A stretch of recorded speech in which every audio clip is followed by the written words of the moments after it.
Ma'asyiral muslimin wal muslimat rahimakumullah.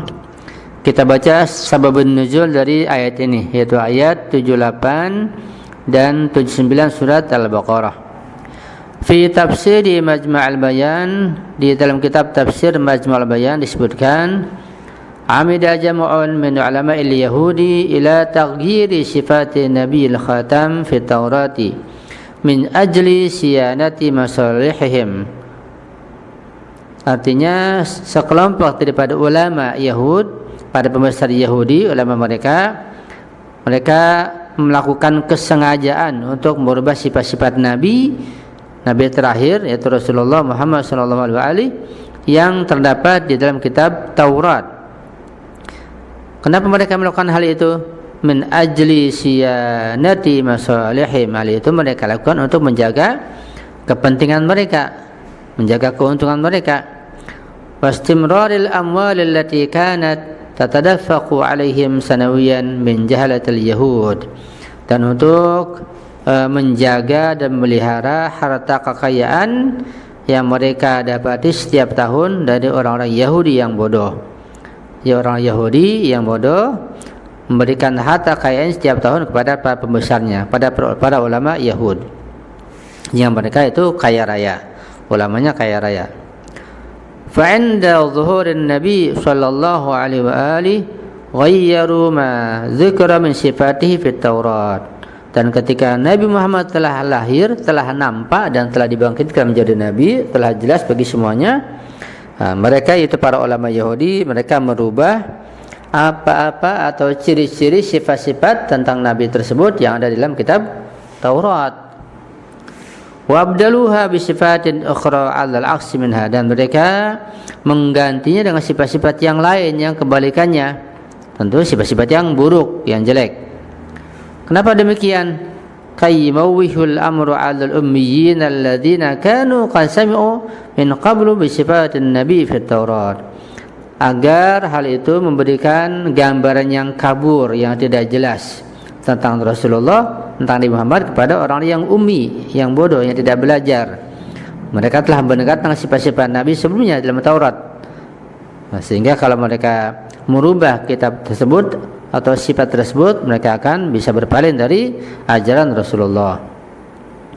Famata ma sa'alu ulama'ahum an hadzal nabil jadid qara'u lahum al-ayat al-muharrafah min at-Taurati liyaqna'ihim bihadhihi at-tariqah. Setiap kali para ulama Yahudi itu mereka ditanya oleh orang-orang yang awam tentang Nabi yang baru, Nabi Muhammad yang akan datang, mereka membaca ayat-ayat di Taurat yang sudah mereka rubah tersebut, ya, yaitu untuk menafikan diutusnya Nabi, ya, sehingga mereka tetap menunggu Nabi atau tetap memberikan hartanya kepada para ulama Yahudi yang pengkhianat tersebut, ya. Itulah tujuan atau sebab nuzul ayat surat Al-Baqarah ayat 78 ini. At-tafsir, penafsirannya atau tafsirnya. Khittatul Yahudi fi istighlali al-jahalah. Taktik orang Yahudi untuk menguasai orang-orang yang bodoh, orang-orang yang awam. Ba'dal hadits an inhirafat al-yahudi fil ayati as-sabiqati qasamat hatanil ayatani al-yahuda ila majmu'ataini. Setelah kita membaca dan melihat penyimpangan kaum Yahudi yang terdapat dalam ayat-ayat yang sebelumnya, maka dua ayat ini, yaitu ayat 78 dan 9, itu membagi kaum Yahudi kepada dua kelompok. Ummiyin ulama makirin, sekelompok adalah orang yang ummi, yang bodoh, yang tidak belajar, yang tidak mengerti, dan kelompok kedua adalah para ulama yang penipu, yang zalim, yang berbuat jahat.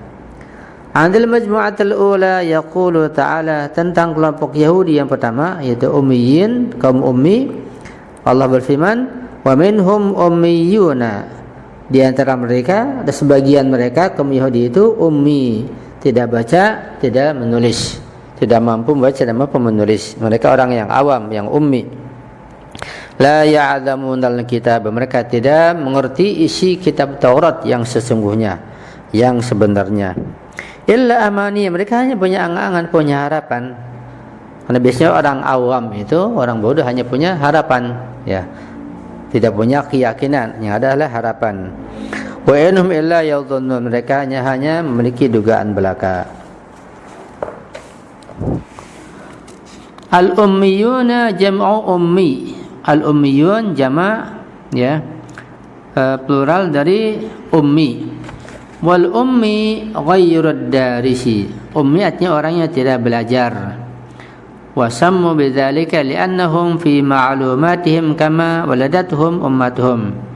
Mereka itu orang awam dinamakan ummi karena maklumat dan pengetahuan mereka itu seperti mereka ketika dilahirkan oleh ibu mereka, itu tidak memiliki maklumat, tidak memiliki pengetahuan, seperti bayi yang baru lahir dari ibunya, dari al-um. Aw li shiddati ta'alluqi ummahatihim bihim sa'aba 'alaihinna firaqahum jahlan, atau karena kecintaan ibu mereka yang sangat dahsyat, yang sangat kuat pada mereka, sehingga ibu-ibu mereka itu sulit untuk berpisah kepada anak-anaknya itu. Wa mana'nahum min adh-dhahabi ila al-madrasah, sehingga para ibu itu melarang mereka pergi ke sekolah untuk belajar, sehingga menjadi awam. Itu makna al-ummi. Wal amani jam'u umniyah. Amani jamak daripada umniyah. Wala'alla al-ayata tushiru huna ila al-imtiyazat al-mawhumah allati kana yunsibuha al-yahudu li anfusihim kaqaulihim nahnu abna'ullahi wa ahibba'uh. Ya, barangkali ayat di atas menjelaskan bahwa kelebihan-kelebihan yang merupakan dugaan atau impian itu dinisbatkan atau diterapkan kepada kaum Yahudi untuk diri mereka. Ya, misalnya ucapan nahnu abna'ullahi wa ahibba'uh, kami ini, itu kaum Yahudi mengatakan kami adalah anak-anak Tuhan, anak-anak Allah dan orang-orang yang dicintai oleh Allah Subhanahu wa taala. Itu angan-angan mereka, itu harapan mereka. Ya, itu dugaan mereka. Wa min al-muhtamal aidan an yakuna al-maqsud min al-amani al-ayat al-muharrafa allati kana 'alama al-yahud yushayyi'unha bainal ummiyyin minan nas. Bisa jadi yang maksud harapan adalah yaitu ayat-ayat yang telah dirubah oleh ulama Yahud. Mereka menyebarkannya di antara orang yang ummi, kalangan orang-orang awam. Thamata majmu'atun ukhra min al-ulama kanat tahriful haqa'iqa li tahqiqi masalihaha. Dan di sana pun ada sekelompok ulama Yahudi yang mereka kerjanya selalu merubah hakikat, merubah kebenaran. Hal itu mereka kerjakan, mereka lakukan untuk mencapai kepentingan mereka, keuntungan materi dan duniawi semata. Wa ila hadza yushirul Qur'an, karena itu Al-Qur'an menjelaskan dan mengisyaratkan fawailul lil ladzina yaktubuna al-kitaba bi aydihim. Celakalah mendapat akan masuk neraka wailah orang-orang yang menulis Alkitab dengan tangan mereka. Tsumma yaquluna hadza min 'indillah. Kemudian mereka mengatakan inilah dari sisi Allah, ini datangnya dari wahyu Allah. Liyashtaru bihi thamanan qalila, agar mereka bisa menjual dengan harga yang rendah, harga materi. Ini salah satu sifat Yahudi yang juga terjadi dan terdapat pada sebagian ulama sekarang.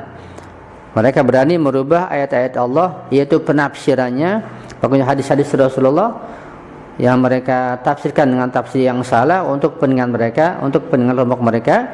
Bahkan mereka tidak segan-segan untuk berbuat dusta demi mengelabui dan menipu orang awam dengan ayat dan riwayat. Ya, bahkan mereka tidak malu lagi untuk menyembunyikan sebagian kebenaran yang ada di dalam Al-Quran, dalam hadis. Na'udzubillahi min dzalik. Ini terjadi juga pada masa kita sekarang dan terdapat pada yang namanya ulama, yang namanya asatidz, namanya kiai, namanya mubalik. Mereka tertimpa penyakit yang sangat berat seperti ini. Wabailul lahum mimma katabat aydihim. Celakalah akan masuk neraka wail orang-orang seperti itu. Itu para ulama, para asatidz, para mubalik, para kiai yang menulis sesuatu tentang agama dengan tangan mereka. Mereka merubahnya, ya, yang sebenarnya. Mereka menulis pendapatnya untuk kepentingan kelompoknya karena ambisi kelompok, ambisi keluarga, ya, ambisi lembaga dan yayasan. Wabailul lahum mimma yasbun. Celakalah mereka apa yang mereka usahakan tersebut. Ya, na'udzubillahi min dzalik. Mudah-mudahan kita dijaga oleh Allah daripada sifat yang sangat berbahaya ini. Nah, kita berusaha menjadi orang-orang yang alim, yang mengerti, tapi yang jujur. Karena ketika ulamanya itu alim, betul-betul alim dan jujur dengan sesungguhnya, maka pasti kita akan menuju pada ukhuwah Islamiyah, persatuan yang satu, yang utuh, yang kuat. Qurannya satu, nabinya satu, Tuhannya satu, Ka'bahnya satu, ya semuanya satu. Ya.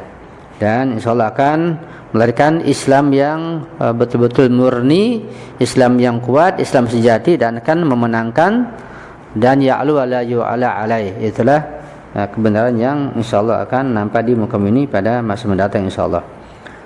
Sekian saja dari saya kajian tafsir malam ini. Mudah-mudahan kita bisa memahami dengan baik. Jika terdapat kesalahan atau kehilapan, kekurangan, kejanggalan, mohon dimaafkan, mohon diperbaiki dan mohon diislah. Ya, mohon kritikan antum. Juga mohon doa antum selalu. Hadana Allah wa iyyakum ajma'in wa la fahmikum. Wassalamualaikum warahmatullahi wabarakatuh.